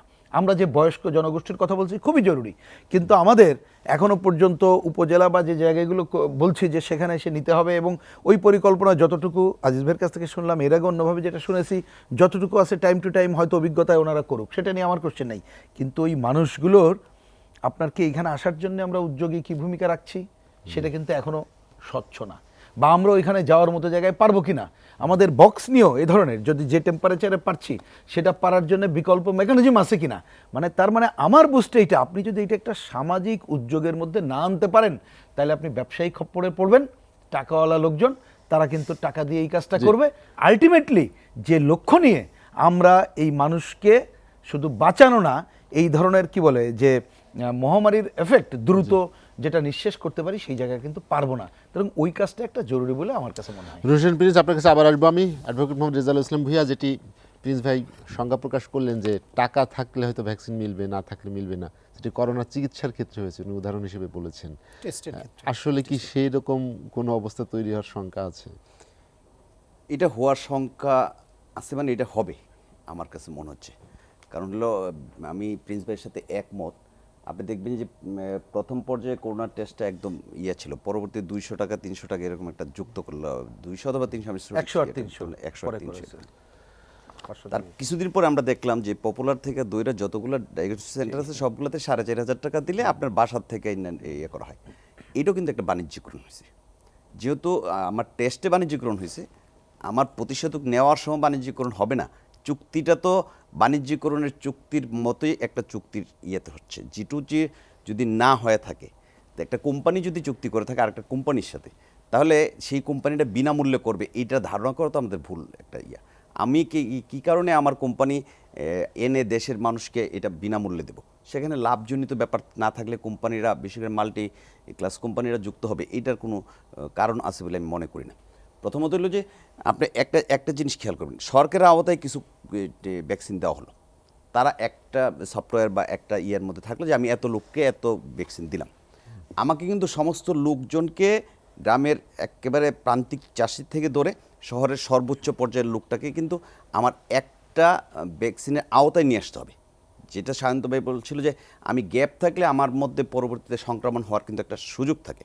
তাহলে এই যে বাণিজ্যিকরণের ব্যাপারে আমি 5000 টাকাতে কিনি আর 1200 টাকাতে কিনি, সেইটা সময়ের বিতর্ক আসতে পারে। বা যার টাকা আছে, যেটা প্রিন্স ভাই বললো যে টাকা থাকলে ও টাকাওয়ালারা টাকা দেয় নিরাপদ জায়গায় চলে যাবে, এটা একজনের রাইট থাকতে পারে। আমার কাছে টাকা থাকলে আমি আমার চিকিৎসা করে নিরাপদ থাকবো, এই রাইটে কারো হস্তক্ষেপ করার কোনো ইয়ে নেই এইটার সাথে। কিন্তু আমার টাকা ছাড়া জনগোষ্ঠী গভর্নমেন্টে দিবে, সেটার একটা বিকল্প যেটা শুরু হয়েছে, আর টাকাওয়ালা যার যার মতো নিয়ে নিতে পারে, এটা নিয়ে আমি বিতর্ক করছি। আমি যেটা করতে চাই এটা হলো যে এই যে বাণিজ্যিকভাবে যদি নেওয়া হয়, তাহলে ওদের হিসাবটা কে রাখবে? যে আমার টোটাল জনসংখ্যা বা টোটাল যে ইয়েটা আছে, মানুষ আছে, সেই মানুষটা সবগুলা লোক ভ্যাকসিনের আওতায় আসলো কিনা, এই হিসাবটা রাখার কোনো ব্যবস্থা সরকার নিয়েছে কিনা আমি জানি না। যদি নিয়ে থাকে ভালো, না নিয়ে থাকলে এটা হবে। আর যে বিতর্ক কথাটা দিয়ে আপনি শুরু করছিলেন যে রাজনীতিবিদরা কেন করোনা ভ্যাকসিনের বিতর্কিত চড়া, একটা জিনিস আমি রাজনৈতিক কর্মী হিসেবে বলতে, আপনি দেখবেন যে সমাজের সমস্ত ভালো মন্দ এবং মানুষের সব কিছুর সাথে সম্পৃক্ত কিন্তু রাজনীতিবিদরা। এখন এই ভ্যাকসিন নিয়ে একজন এফেক্ট হলো, একজন মারা গেল, আল্লাহ না করুক, কোনো কারণে এই পর্যায়ে গেল, অথবা না হোক, সমস্ত মানুষের মঙ্গলের জন্য ভ্যাকসিন 100% কার্যকর হলো, তাহলে সেই বিতর্কটা যেহেতু রাজনীতিবিদরা জনগণ নিয়ে চিন্তা করে, তাহলে রাজনীতিবিদদের মধ্যে এই বিতর্ক আসতে পারে। বিতর্ক আসা দূর সেই কিছু না, বিতর্কটাতে তো এই রকম না হয় যে ভ্যাকসিন নিয়ে মানুষ একটা নেগেটিভ ভাবনার মধ্যে যায়। ভ্যাকসিনটা দেওয়া হবে এবং এইটা নিতে হবে, এই পজিটিভ অবস্থানে আসতে হবে। একটা জিনিস সায়ন্ত ভাইয়ের সাথে আমি একমত, আমি প্রায় গ্রামের মধ্যে যাই, গ্রামের বাজারে বসলে আপনি যদি মাস্ক পরে বসেন মনে হবে যে আপনি একটা চিড়িয়াখানার জন্তুর মতো এখন, মানে এইটা একটু অন্যরকম ব্যাপার স্যাপার। কারণ ওনারা তো এই রোগটাকে অনেকে বিশ্বাস করে না। একটা হুজুর শ্রেণীর কি একটা দল দেখলাম ওই দিন আমাদের মার্কেটের সামনে এসে বলতে যে এই করোনার কোনো ইয়েই নেই। এখন যারা এই রোগটা বিশ্বাস করে না সেই লোকটাকে আপনাকে সচেতন করে এই ভ্যাকসিনের যে আমব্রেলা তৈরি হবে দেশের, এই আমব্রেলার মধ্যে আনতে হবে। এই কাজটা কিন্তু আমরা রাজনীতিবিদ যারা আছি, কে আওয়ামী লীগ, কে বিএনপি, কে জাতীয় পার্টি, কে অন্য দল, সেটা পারবেন না। এই সুশীল সমাজ বলেন, অন্য যারা আছেন, আপনারা গণমাধ্যমের কর্মী আছেন, সবাইকে মিলে এই কাজটা করতে হবে যে সমস্ত জনগোষ্ঠী যেন এই ভ্যাকসিনটার আওতায় আসে। তাহলে আমরা অন্তত নিশ্চিত হতে পারবো যে এটা পরবর্তীতে সংক্রমণ হওয়ার যে ঝুঁকি থাকবে সেই ঝুঁকিটা আমাদের মধ্যে থাকবে না। আর মনোপলির একটা কোশ্চেন কিন্তু এই জায়গার মধ্যে থেকে যায়, যেহেতু একটা এই সংখ্যাটা উদ্বিগ্ন হওয়ার জাতির অনেক কারণ থাকতে পারে, কারণ আমরা অতীতে এরকম অনেক কিছু দেখেছি। একটা কোম্পানির সাথে যখন চুক্তি হবে তখন কিন্তু এই ব্যাপারটা আসবে যে এই কোম্পানিটা এই ব্যাপারে মনোপলি ব্যবসা করছে কিনা। আপনি যদি 10টা কোম্পানিকে এটা সুযোগ দেন, সেই ক্ষেত্রে এটা কিন্তু একটা প্রতিযোগিতার বাজার সৃষ্টি হবে এবং সেই ক্ষেত্রে মনোপলির ব্যবসাটা অন্তত কম হবে। আর ওপেন টেন্ডার আর G2G-তে তো ওপেন টেন্ডার আর অন্য কিছুর ব্যাপার ছিল না, কিন্তু আমি মনে করি যে 10টা কোম্পানির সুযোগ দেওয়ার জন্য যদি কোনো কারণে বাণিজ্যিকরণ করা হয় তাহলে এখানে একটা ওপেন টেন্ডারিং ব্যবস্থা করা হোক। আর ওপেন টেন্ডার ছাড়া হতে পারে যদি যারা উৎপাদনের সাথে জড়িত আছে যাদের কাছ থেকে আনবে, যেটা ডাক্তার ভাই বললেন যে চায়নার সাথে ইয়ার সাথে কথা হচ্ছে, গভর্নমেন্ট টু গভর্নমেন্ট কথা হওয়ার পরে চায়নার থেকে ভ্যাকসিনগুলোর বাইরে বাংলাদেশের যে কোম্পানিগুলো আছে তাদেরকে দেওয়া হোক, আর রাশিয়ার থেকে অন্যদেরকে দেওয়া হোক। তাহলে আমরা প্রতিযোগিতামূলক বাজার থেকে কম দামে ভ্যাকসিনটা নিতে। অ্যাডভোকেট রেজাউল ইসলাম ভূঁইয়া, আমরা আর একটা বিরতি নিব। দর্শক, নিটলটা এসএটিভি সংলাপে নিচ্ছে আর একটা বিরতি, ফিরবো শীঘ্রই, সঙ্গেই থাকুন।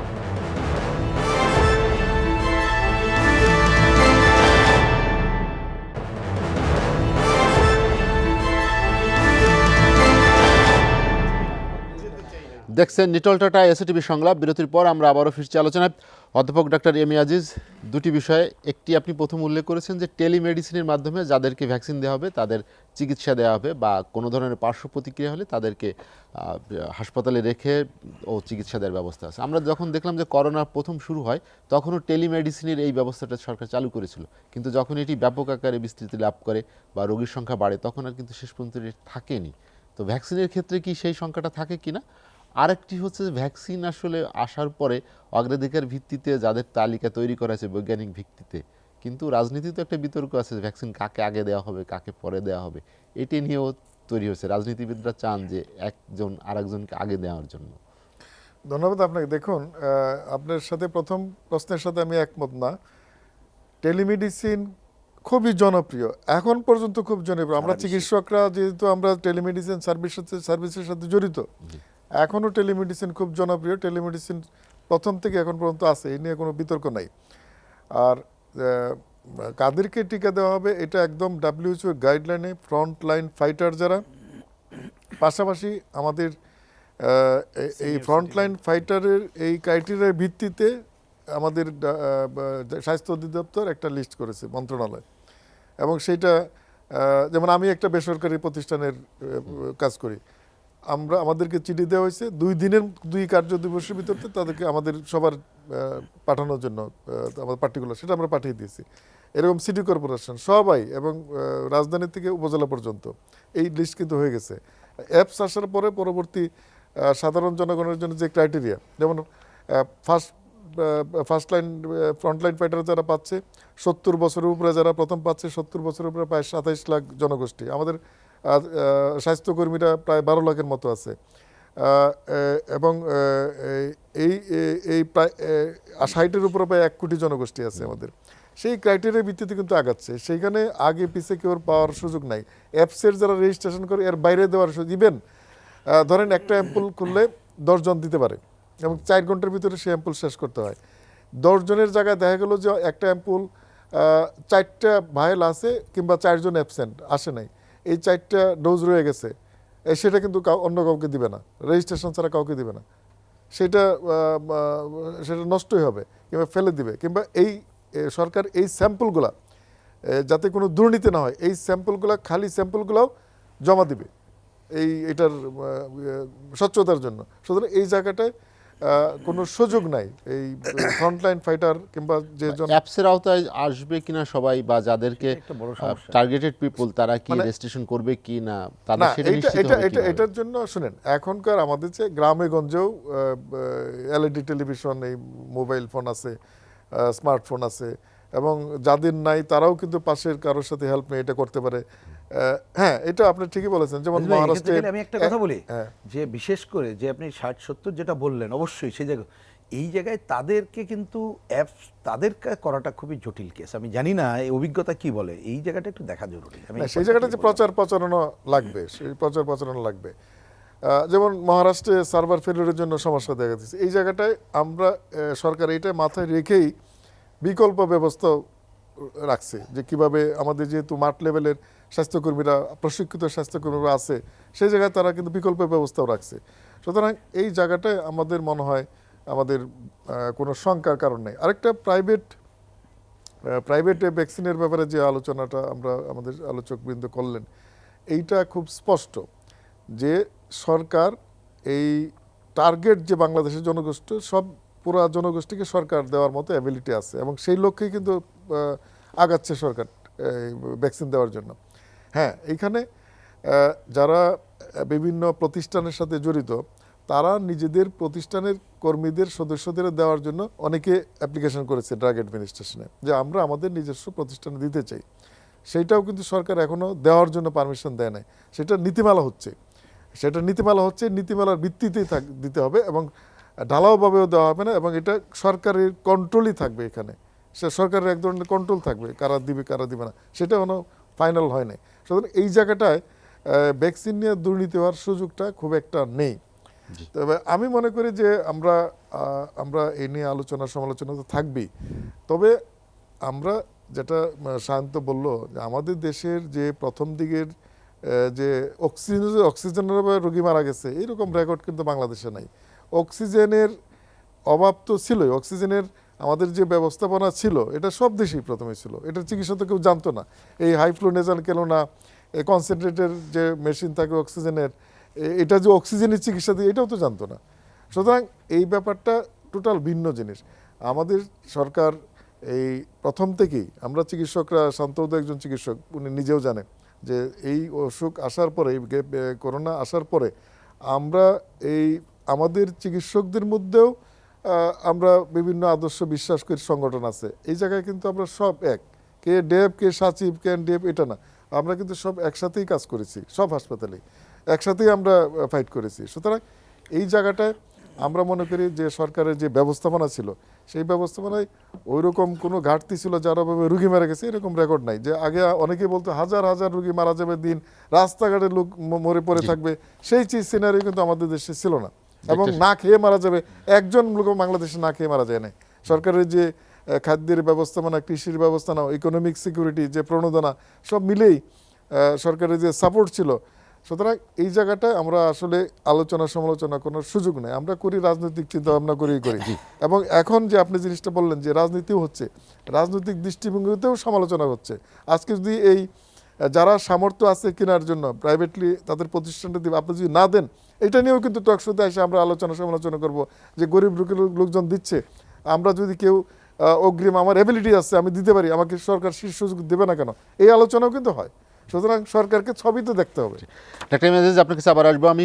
সাখাওয়াত হোসেন সায়ন্ত, আসলে কি আলোচনা সমালোচনা রাজনৈতিক দৃষ্টিকোণ থেকেই হচ্ছে, নাকি প্রস্তুতির কোনো ঘাটতি, বিশেষ করে যে অ্যাপসের কথা বলা হচ্ছে, অনলাইন রেজিস্ট্রেশনের কথা বলা হচ্ছে, আমরা তো অতীত অভিজ্ঞতা দেখেছি যে ট্রেনের টিকিট কাটতে গিয়েই তো অনেক সময় মানুষকে অনেক নাজেহাল হতে হয়েছে। আপনি যদি সম্ভব হয় আপনাদের টেলিভিশনে আজকেই একটা অনলাইন পুল ছাড়েন, যে সরকার করোনা ব্যবস্থাপনায় কতটা ভুল করেছে মনে করে, নাকি সঠিক করেছে, দেখেন রায় কি আসে, মানুষ কি বলে।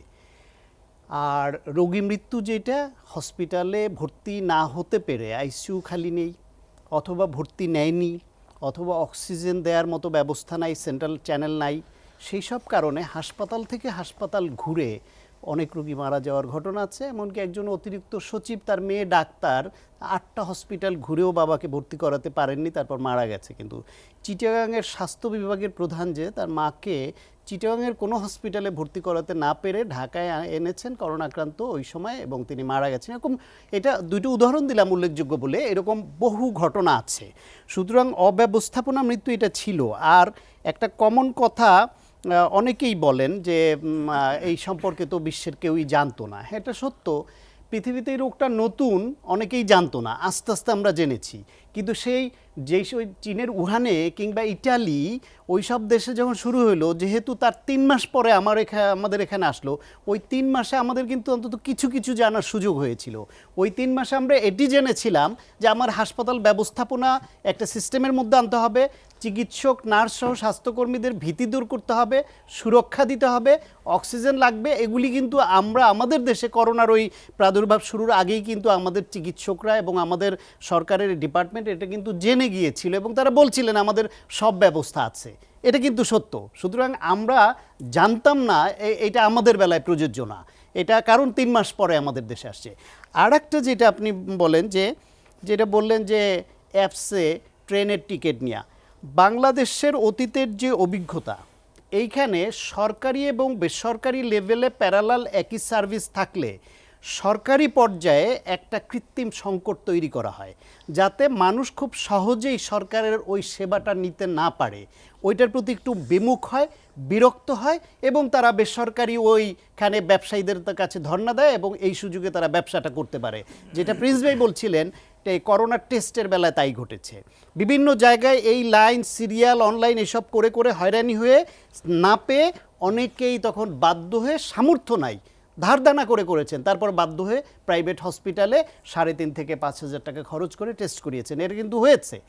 এই ভ্যাকসিনের বেলায় আমার আশঙ্কা, আমি মনে প্রাণে চাই এটা না হোক, আশঙ্কাটা বলি যাতে সরকার সতর্ক হতে পারে বা মানুষও সতর্ক হয়, যে অতীতের অভিজ্ঞতায় বলি, আশঙ্কাটা বলি, সেটা হলো এই করোনার ভ্যাকসিন নিয়েও শহর অঞ্চলে তো করোনা নেওয়ার কনজিউমার ক্লায়েন্ট অনেক হবে এবং অনেক চাহিদা থাকবে, সেইখানে সরকারি পর্যায়ে কৃত্রিম সংকট তৈরি হয়ে নানান অব্যবস্থাপনা দিয়ে ওই প্রাইভেট যাদেরকে দেয়া হলো তাদের ব্যবসার ক্ষেত্র তৈরি করা হতে পারে। 1, 2 হলো যেটা আজকে বলছিলেন যে কিছু প্রতিষ্ঠান চায়, সরকারের সক্ষমতা আছে, টাকার ঘাটতি নেই, কিছুই নেই, সরকারের থেকে বড় শক্তিশালী কি প্রাইভেট কোনো প্রতিষ্ঠান? তাহলে সরকার কিসের ঘাটতির জন্য তারা দেশের সমগ্র জনগোষ্ঠীর দায়িত্ব না নিয়ে তারা প্রাইভেট সেক্টরে এইভাবে ব্যবসার সুযোগ করে দিল? তাহলে কি টাকার অভাব, তাদের ম্যানপাওয়ারের অভাব, তাদের ইচ্ছার অভাব, নাকি কাউকে ব্যবসা করিয়ে দিয়ে সেখান থেকে সরকারের কোনো মহল ওই কমিশন খাওয়া বা দুর্নীতির ভাগবাটোয়ারা করা, যেটা অন্যান্য ক্ষেত্রে হয়, সেইটা করার কোনো প্রয়াস আছে? এই সব প্রশ্ন বা সন্দেহ মানুষের মনে তৈরি হওয়ার সুযোগ তো সরকার করে দিয়েছে। কেন তারা বাংলাদেশের মানুষকে, তার অর্থনৈতিকভাবে নাকি বিরাট কিছু, টাকার ঘাটতি নাই, উন্নয়ন হচ্ছে, সব হচ্ছে, এটা মানুষের জীবন মরণ, উন্নয়নের থেকে তো বড়, এইখানে বাজেটের কেন ঘাটতি হবে? এইখানে কেন সারা দেশে আমার এই যে ভ্যাকসিন দেওয়ার লোকবল আছে প্রশিক্ষিত, তারপর সরকার সামগ্রিকভাবে একই আমব্রেলার নিচে সবাইকে এনে দিতে কেন ব্যর্থ হলো? সেই প্রশ্নটা তো আসবে, তার উত্তর তো পেতে হবে। আপনার কাছে আবার আসবো আমি, রোহিন হোসেন প্রিন্স। সরকারের ঘাটতি কোথায় বা কেন ব্যর্থ হলো, যে প্রশ্ন তিনি তুলেছেন, এটি কেন হলো? না, একটা হচ্ছে তো যে করোনার কালে কেন ঘাটতি, সেটা যদি বলেন তো অনেক ফেরিস্তির ব্যাপার, কিন্তু এই ব্যাপারে আমি একটা কমেন্ট করে আমি অন্য আলোচনায় যাই। সেটা হচ্ছে শুরুতে আমি যতটুকু আমার অভিজ্ঞতা এবং টেলিভিশনের ফুটেজ দেখলেও দেখবেন যে শুরুতে অনেকেই মনে করেছিল যে আমাদের পর্যাপ্ত সব ঠিক আছে, প্রস্তুতি আছে একেবারে, এটা তো মানে বলেছিল একটা। 2, অনেক একেবারে ডাক্তার সাহেবরাই, আমি নাম বলছি না, না বাংলাদেশে যা অবস্থা, এই করোনা বাংলাদেশে আসবে না, সাধারণ সর্দি জ্বর, একেবারেই এই কথা বলেছিল। আরেকটা যে এখানে যে বাইরের জায়গায় আমাদের যাওয়া আসার মধ্য দিয়ে যেটা হচ্ছে, ধরেন প্লেনে করে বিভিন্ন জায়গায় মানুষ আসলে ওইখানে যে ব্যবস্থাপনা, সেটা আমরা ফেল করেছিলাম। বোঝার জন্য বললাম, এরকম আরও অনেক জায়গায় আছে, তা সেইটা থেকে অভিজ্ঞতার জন্য আমরা আলোচনা করতে পারি। কিন্তু এখন যে জায়গায় আলোচনা এসেছি, আমি এখানে ছোট 2টা পয়েন্ট এই পর্বে বলি। সেটা একটা হচ্ছে যে এটা কিন্তু আমার শঙ্কাটা বলছি এই কারণে যে অবশ্যই আমাদের তো অগ্রাধিকারের তালিকায় যে ফ্রন্ট লাইনের যোদ্ধা, তারপরে তো বয়স্ক জনগোষ্ঠী। এখন বয়স্ক জনগোষ্ঠীর যে তথ্য আমরা জানি, এখন এনাদের মধ্যে যারা শহরের বাইরে বাস করে, বিশেষত এই যে অনলাইনটা মানে অ্যাপসের মাধ্যমে যেটা বলা হচ্ছে, আমি জানি না এটা করতে পারলে তো করতে তো হবেই একটা জায়গায়, এটা কিন্তু একটা কঠিন কাজ। কঠিন কাজের তার দুইটা কারণ, একেবারে গ্রামের সাধারণ মানুষ এই জায়গায় আসাটা একটা যেমন কঠিন, আর একটা হচ্ছে আমাদের যে এটার সাথে তো ভোটার আইডি কার্ড এটা তো জড়িত, কারণ এটা না হলে এবং তার নামের প্রবলেম, তার বয়সের সমস্যা, এই জায়গাটা কিন্তু পারবেন না। এখানে আরেকটা, এটা হয়তো আমার নলেজ গ্যাপ ছিল, আজিজ ভাই যেটা বললেন যে আমরা যে কয়জনের ডোজ নিয়ে গেলাম তাতে করে যদি পরের পাইপলাইনে না আসে এটা ওয়েস্টেজ হবে, স্বচ্ছতার জন্য করবে। বরঞ্চ এইখানে আমি আপনার কথা শুনে মনে হচ্ছে এটা অত অ্যাটেনশানে আমি ব্যক্তিগতভাবে জানি না বা বুঝি নাই, তাহলে বরঞ্চ এইটা যাতে ওয়েস্টেজ না হয় তার জন্য কি করা যায় এটা দেখতে হবে, কারণ অ্যাপসের মাধ্যমে যেটা করছে তাতে যথাযথ হবে কি না আমার জানা নেই, হলে ভালো।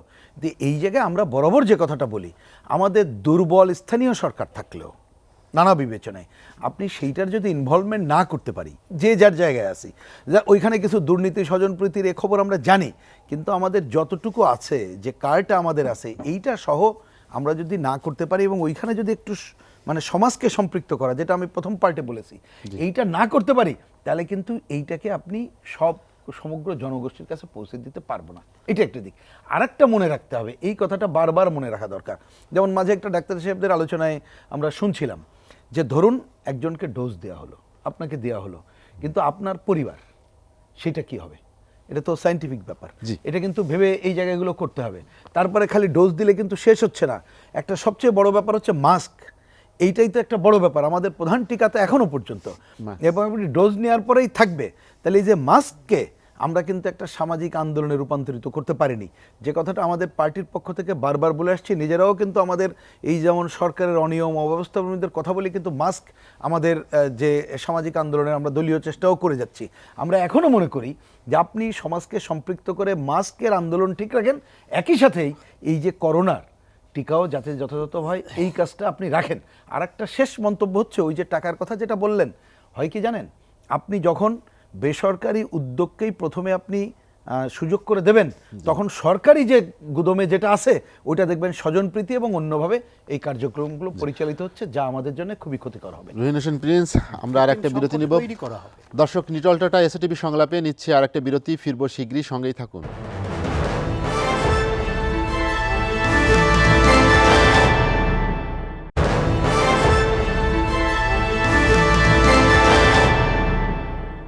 দেখছেন নিটল টাটা এসএটিভি সংলাপ। বিরতির পর আমরা আবারও ফিরছি আলোচনায়।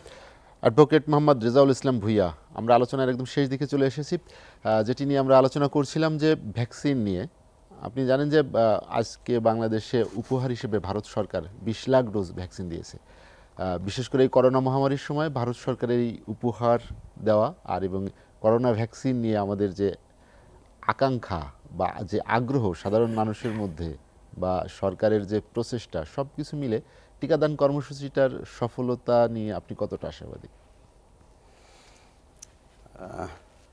মূলত করোনার ভ্যাকসিন নিয়ে দীর্ঘদিন ধরে জাতি অপেক্ষা করছিল এবং পৃথিবীর মানুষগুলো কিন্তু অপেক্ষা করছিল যে এই মহামারী থেকে আমরা একটা মুক্তির পথ চাই।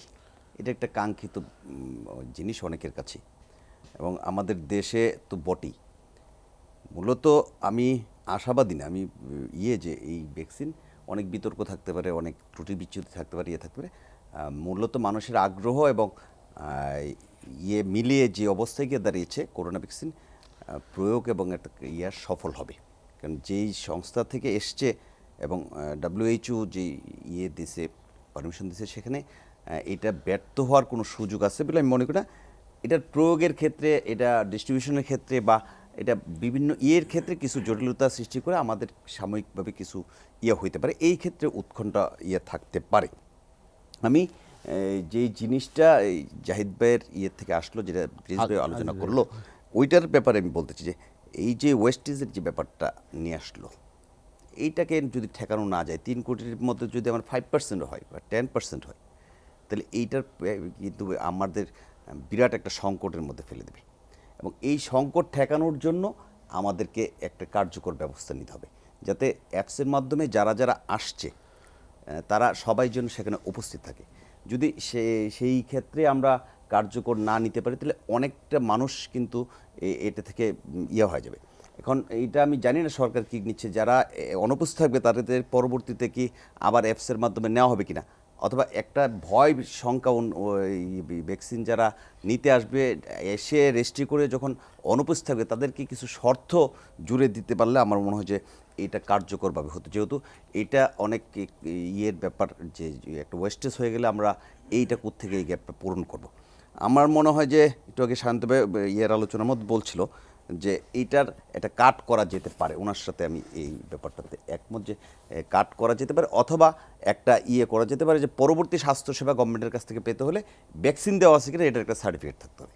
তাইলে মানে যতটা না আগ্রহ নিজের থেকে নেবে তার চেয়ে বেশি ওই পরবর্তী কাজগুলো করার জন্য অনেকে কিন্তু এটা মিস করবে না। তারপরে তো বিপদ আপদ থাকতে পারে। আমার মনে হয় যে অধিকাংশ মানুষ এই করোনার আওতায় আসুক এবং ভ্যাকসিনের আওতায় আসুক এবং এই ভ্যাকসিনটা কার্যকর হবে এটা আমরা নির্দ্বিধায় নিতে পারি। এখন যে জিনিসটা আসছে যে আমরা যারা মাঝ বয়সী আছি তাদের কিন্তু কবে নাগাদ এই ভ্যাকসিন পাবো সেটার ব্যাপার আছে। কারণ প্রথমে ফ্রন্টলাইন গেল, তারপরে 70 বছর 60 বছর এরকম যেটা জায়েদ বেরিয়া করছে যে সরকারের এরকমই আছে। কিন্তু সায়ন্ত ভাই আমরা যারা 50 আপ বা 50-র মধ্যে আছি তাদের জন্য তো মনে হয় যে পার হয়ে যাবে, কি যেন 1-1.5 বছর পার হয়ে যাবে। তো এই 1-1.5 বছর যাতে পেন না হয় এই জন্য আমাদের কি ব্যবস্থা নেওয়া যায় বা কীভাবে এটা আমাদের মধ্যে এনে এটা কার্যকর করা যায়, সেটা যদি বেশি দেরি হয় আমার মনে হয় যে আরেকটা সংকট সৃষ্টি হতে পারে, একটা বিতর্ক সৃষ্টি হতে পারে। আমাদেরকে সমস্ত জনগোষ্ঠীকে সমস্ত বয়সের জনগোষ্ঠীতে আমরা 18-র নিচে যাচ্ছি না, 18 পর থেকে যে বয়সটা আছে 60, 70, 50 এই বয়সটাকেও তাড়াতাড়ি নিয়ে আসা দরকার। অসুখটা যখন হচ্ছে তখন কিন্তু আমরা দেখছি 50 বছরের উপরে হলে একটু গুরুতর হচ্ছে, কিন্তু 50 বছর থেকে 18 বছর এই গ্যাপটার মধ্যে যে বয়স আছে সেই বয়সের মধ্যে কিন্তু আক্রান্তের সংখ্যা কিন্তু কোনো অংশে কম না। তারা হয়তো বা সার্ভাইভ করতে পারছে তাদের রোগ প্রতিরোধ ক্ষমতার কারণে বা অন্য কিছুর কারণে, কিন্তু সেই অবস্থায় যেহেতু আক্রান্ত হচ্ছে আমার মনে হচ্ছে সব বয়সের জন্য এটা অবারিত করা উচিত। অ্যাডভোকেট রেজাউল ইসলাম ভাইয়া, আপনাকে অসংখ্য ধন্যবাদ। আমাদের হাতে আলোচনার শেষ দিকে তো সময় কম। ডক্টর এম এ আজিজ, যেটি আমি প্রথমে উল্লেখ করেছি যে ভারত সরকার যে 20 লাখ ডোজ টিকা বাংলাদেশকে উপহার হিসেবে দিয়েছে, এই যে সাহায্যের হাত বাড়িয়ে দিয়েছে, বিশেষ করে ভারতের মাননীয় হাই কমিশনার তিনি বলেছেন যে প্রতিবেশী হিসেবে তাদের একটি দায়বদ্ধতা আছে, সেজন্য সরকার তারা এই প্রতিবেশী দেশের কাছে এই উপহার সামগ্রী পৌঁছে দিয়েছেন টিকার জন্য মহামারীতে। তাদের ভারতের এই পদক্ষেপ এবং করোনা টিকার কর্মসূচি নিয়ে যে সরকারের পরিকল্পনা, সেটি সফলতা নিয়ে আমরা একদম শেষ সময় আশাবাদী কিছু আলোচনা শুনতে চাই আপনার কাছে। এখন এটা বলার আগে আমি বলি যে ডক্টর সায়ন্ত যেটা বললো, একজন অতিরিক্ত সচিব 2টা এক্সাম্পল দিল, আমি নিজে জানি এটা চ্যালেঞ্জ দিয়ে বলতে অতিরিক্ত সচিবের যেটা মারা গেছে এটা ওর তথ্য সঠিক না। আমি চ্যালেঞ্জ দিয়ে বলতে পারি ঘটনা আমি জানি কি হয়েছিল, আমি জানি, এটা ব্যাপার না, এটা কোনো সত্যতা নেই।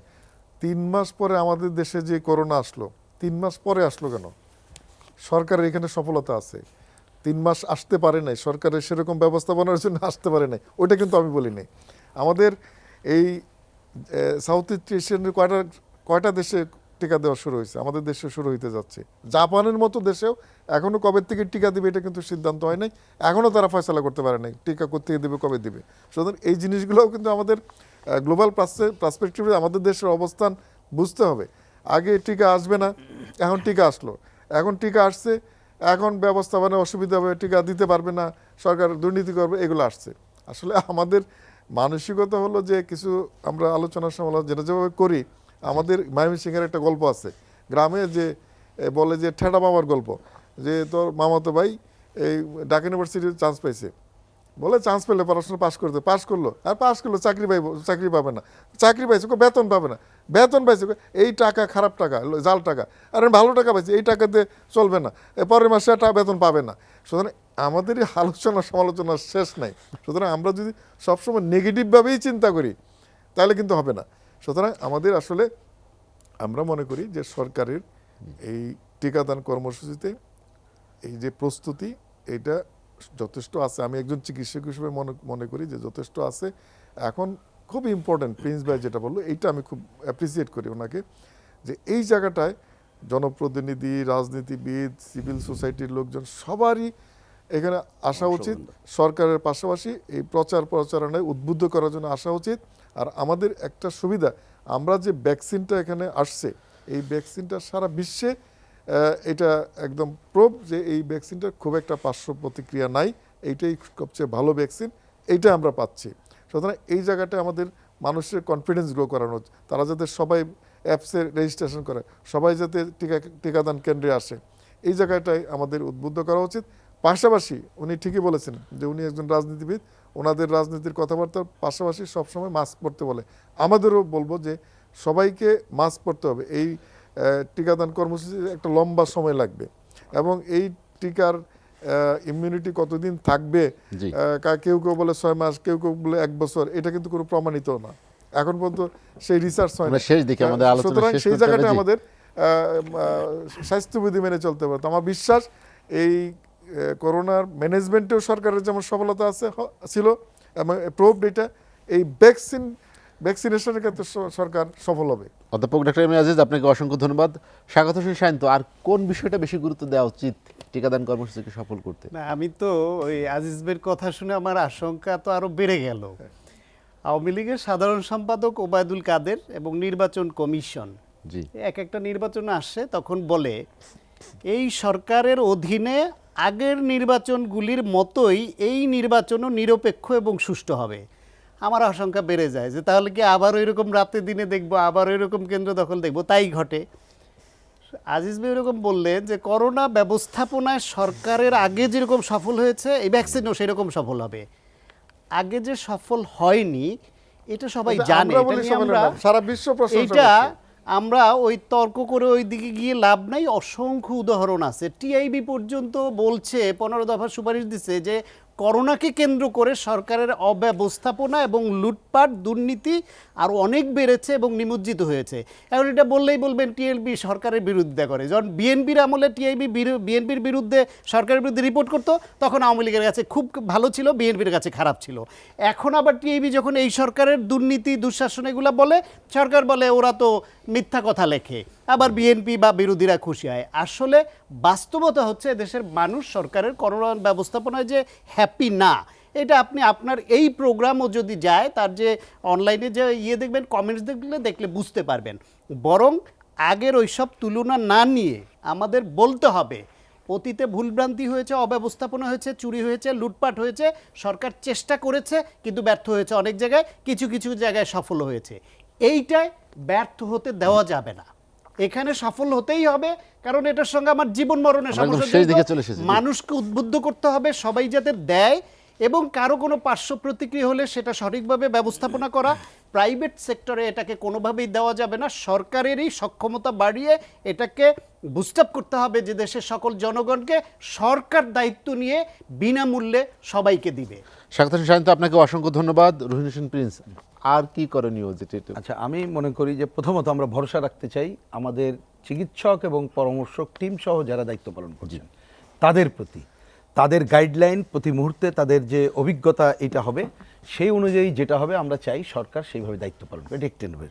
2 নম্বর কথা হলো, ভারতের মন্তব্য না করে পারছেন এই যে ভারতের এইটাকে সম্ভবত বাংলাদেশে প্রথম না হয়, নাকি বাংলাদেশে প্রথম দেওয়ার কথা ছিল, কিন্তু ফ্লাইটের কারণে আগে মালদ্বীপ আর ভুটানে তারা শুভেচ্ছা প্রতিবেশী 5টি দিয়েছে। দেশকে তারা এইটা তাদের একটা কূটনীতি রাজনীতি, তবুও ভালো খবর প্রতিবেশী দেশ দিয়েছে। কিন্তু মনে রাখা দরকার এই যে একটা বিশ্ব বাণিজ্য আছে, এইটাই সেই বিশ্ব বাণিজ্যর খপ্পরে যাতে আমরা না পড়ি, এই যে পুরো ভ্যাকসিনের কথা বলছি ওভারঅল, সেই জায়গায় আগে থেকে হুঁশিয়ার থাকা দরকার। ব্যাখ্যা আর যাচ্ছি না, এটা মনে রাখা দরকার আমাদের দেশে এই যে করোনা নিয়ে যাতে অব্যবস্থাপনা দুর্নীতি না ঘটে, তার জন্য প্রতি মুহূর্তে যেমন ওনারাও দেখবেন মিডিয়া সহ সবার চোখ এটাকে নিবদ্ধ থাকা দরকার বলে মনে করি। এখানে আরেকটা দরকার মনে করি, সেটা হচ্ছে আমাদের দেশে উৎপাদন। ওই যে একটা কোম্পানির কথা বলা হচ্ছে, এইটা কেন আরও দ্রুততার সাথে আসবো না? আমাদের ওষুধ শিল্পে আমাদের অনেক সুনাম আছে, সেই জায়গায় দেশে এ ধরনের কীভাবে উৎপাদন করা যায় সেটার মধ্যে দ্রুত চলে যেতে হবে। আরেকটা প্রশ্ন, অ্যান্টিবডি টেস্ট, এটা কেন আমরা এখনো পর্যন্ত সে ব্যাপারে উৎসাহী হচ্ছি না? সেইটাও হওয়ার ব্যাপার থাকে, আমার মনে হয় দরকার। আরেকটা কথা হচ্ছে যে এই পুরো ব্যবস্থা থেকে আমাদের একটা অভিজ্ঞতা হলো, আমরা যতই উন্নয়নের কথা বলি না কারণ বিশ্ব তাই, আমি তার পার্ট বাংলাদেশে বলছি, আমাদের পুরো স্বাস্থ্য ব্যবস্থা এবং আমাদের জীবনাচার, এইটাকে যদি পুরো পাল্টাতে না পারি, তাহলে এই ধরনের এক একটা মহামারী আসবে, হাউতাশ করব, এবং আমরা কিন্তু আমাদের যে অগ্রগতির কথা বলি এবং মানবিক অগ্রগতির কথা বলি, সেইটা বাধাগ্রস্ত হবে। সেই জায়গা থেকে উত্তরণের জন্য আমরা সবাই দায়িত্বশীল ভূমিকা পালন করি। আর এই যে টিকাকে কোনোভাবে ফেল করানো যাবে না, এটা মোটেই ফেল করানো যাবে না। এইটা যাতে সবাই বিনামূল্যে পায় তার জন্য যার যার দায়িত্ব সেইভাবে পালন করতে হবে। হ্যাঁ, রুহুল হোসেন প্রিন্স, আপনাকে অসংখ্য ধন্যবাদ। স্বাগত হোসেন সায়ন্তপ, অধ্যাপক ডাক্তার এম এ আজিজ এবং অ্যাডভোকেট মোহাম্মদ রেজাউল ইসলাম ভূঁইয়া, আপনাদেরকে অসংখ্য ধন্যবাদ। আমাদের আলোচনা শেষ করতে হচ্ছে। দর্শক, জানিয়ে রাখি, নিটল টাটা এসটিভি সংলাপ প্রচারিত হয় বৃহস্পতিবার রাত 11:30টায় এবং পুনঃপ্রচার হয় শুক্রবার সকাল 7:30টায়। আজ এ পর্যন্তই। ভালো থাকুন, সুস্থ থাকুন, এসটিভির সঙ্গেই থাকুন।